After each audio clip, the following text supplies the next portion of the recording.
explained that well. Were you going to say? Yes, it was just interesting, Justin, that when you started on this portion of the story, it sounded to me as if you had already heard the Holy Spirit talking to you on different things, and so you were confident that this was the Holy Spirit speaking to you, even though it was quite an unusual thing that he was saying. So had you been a Christian for a long time, and how had you learned to hear and understand it was the voice of the Spirit?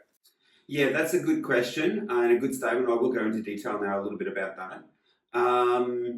Yeah, I've been a Christian a long time, and I have had times in my previous 30 odd years of life before that where I was open to hearing the Holy Spirit, what the Holy Spirit was saying to me, and there'd been little verifies that it was that.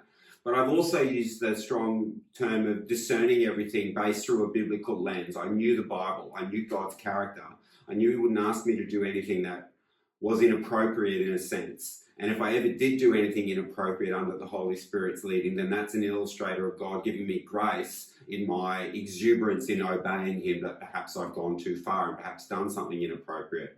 But anyway, so yeah, I'd been a Christian since I was 6 years old, basically, when I got saved, when I was reading the Bible as a youngster, trying to understand what had happened in my tumultuous family life.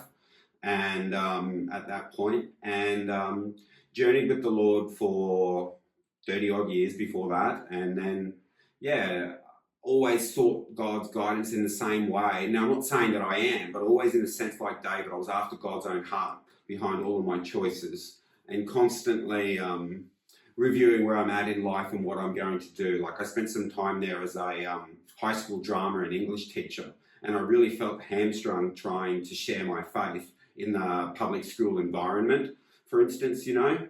And so I moved on from that environment in a way, trying to feel where would God have me be. And I've eventually gotten around to writing this journey about discerning the Holy Spirit in life, but in a way that I'm aware of some of the pitfalls around this and the way some of these things can be twisted as well. And I certainly don't want to encourage sinful or dangerous behavior in people just on the thought that God had led them to do that. You know what I mean? You better be able to prove that it's God. I've proven in this instance with the writing on the wall that it was God.